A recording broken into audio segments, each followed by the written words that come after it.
Hello everyone, welcome back to another video. Today I have lined up for you another jet build, and while this one isn't particularly special in any way, it has a selection of cool, functional and aesthetic features that I figured were worth showing off, which is what I'm going to be doing in this video.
I began this jet with the purpose in mind that it be a similar looking non-VTOL version of the jet from this video, in the same way that the F-35 is somewhat similar looking to the F-22.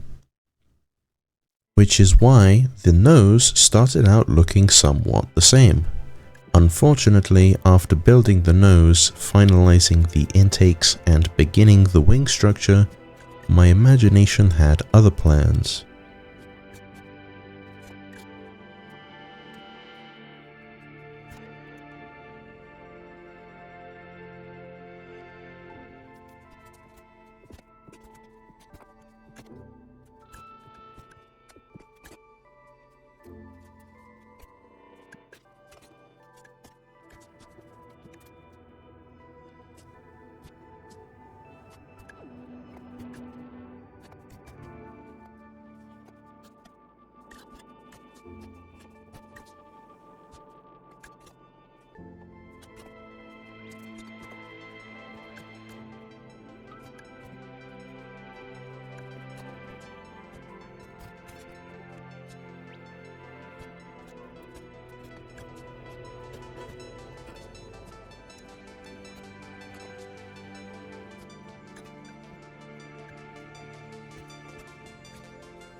Instead of making actual elevator fins, I just made big wings.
Of course, I was still feeding my delusions and trying to make this plane related to the other one, which didn't fly very well.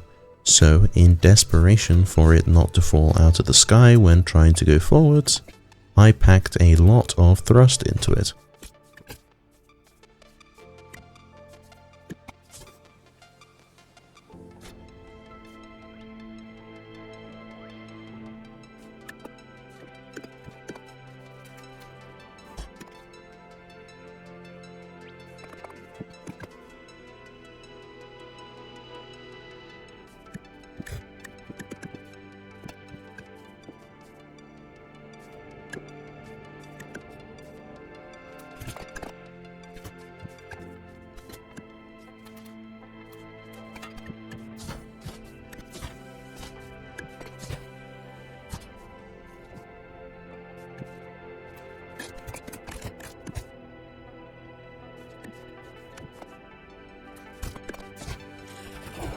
And then promptly sent it full beans into the sea.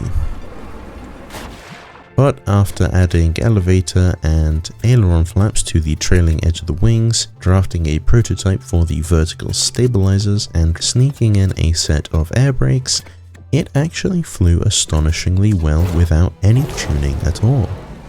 Keep in mind, this is the first flight that had all the necessary steering pieces in place.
So now that we're done with the main structure of the plane, we can begin fine-tuning the details and adding logic systems, the first of which being a speed-based aileron sensitivity dampener.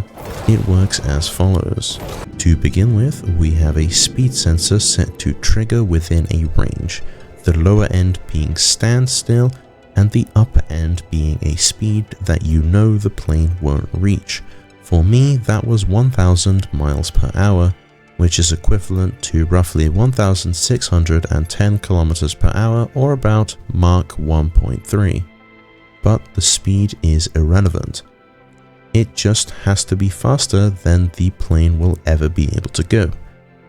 Then I set the speed sensor to output at -1 and output in normalized mode. This means that at 0 miles per hour it will output 0, and at 1000 miles per hour it will output -1. Next, I can convert this value to start at 1.0 strength and get weaker the faster the plane goes by running it through a +1 arithmetic gate. This will change the signal range from 0 through -1 to 1 through 0. This is what we want. The arithmetic gate then goes into an aggregate logic block set to product, which goes into the ailerons. Be careful to remove the seat's direct control over the ailerons. I initially forgot both those last steps. Finally, we need to place an OR gate. Not a NOR gate, but an OR gate. Very important.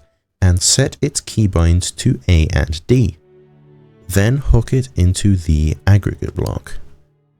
Depending on how the ailerons react, you may need to swap it around to D and A instead. We use an aggregate block set to product to preserve the varying signal strengths coming from the speed sensor.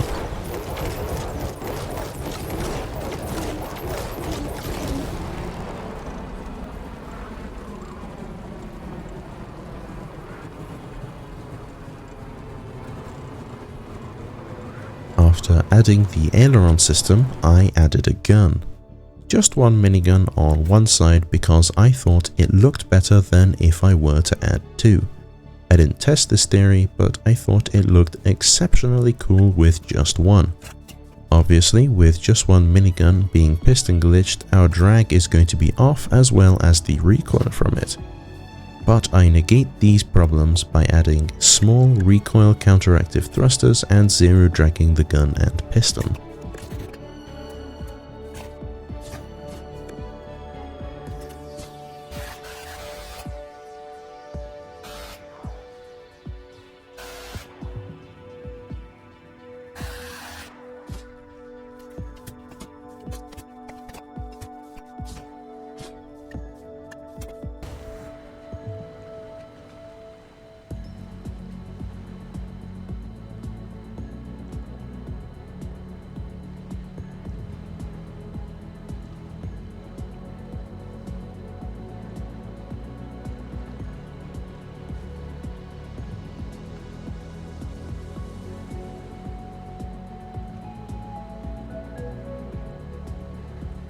I also decreased its auto-aim scale so that it wouldn't be able to hit itself, even though that comes with the drawback that I couldn't hit anything with it either.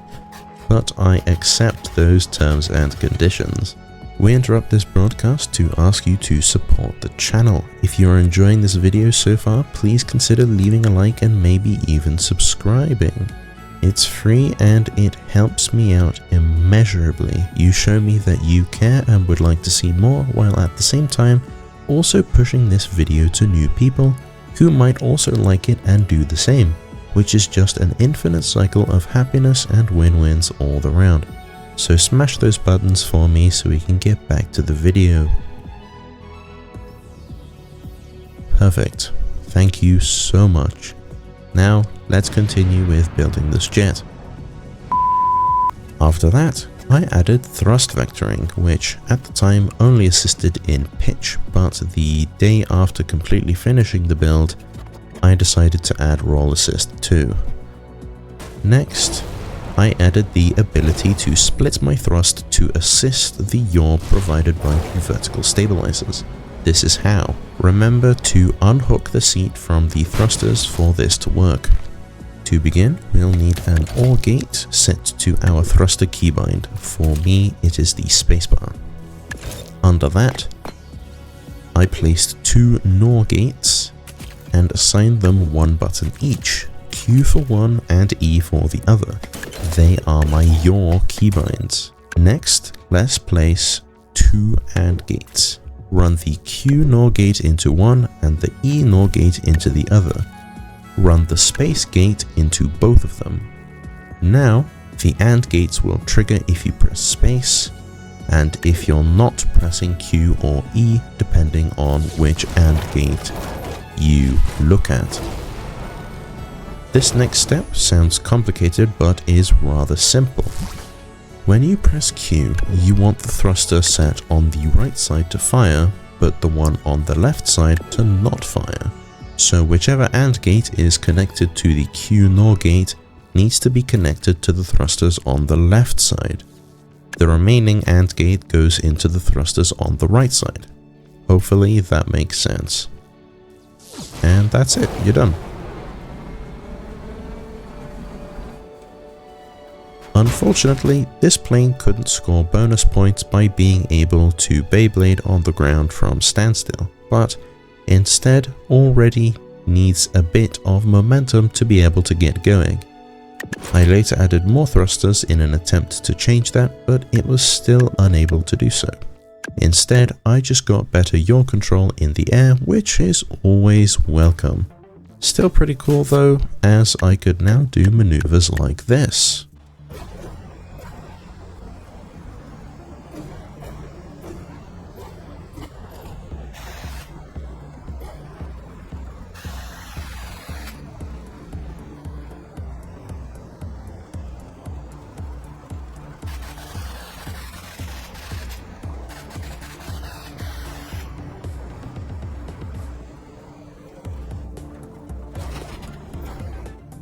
I don't see how that would be very useful in a combat situation by any means, but this plane has way too many weld groups and too little firepower to be a good dogfighter anyway, so it doesn't matter. Plus, it just looks really cool. Now, aside from tuning and drag glitching, it was essentially finished. So before adding the drag glitching which would get in the way, I decided to paint it first.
Perfect. Well, actually, not quite, I later decided, but those changes were quite small and insignificant, so I'm sweeping those under the final tuning rug. For now though, let's drag glitch and hope that the extra complexity saves the weld groups.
A combination of aesthetic choices and compromises together with the drag glitching indeed managed to save the weld groups, so that's very cool.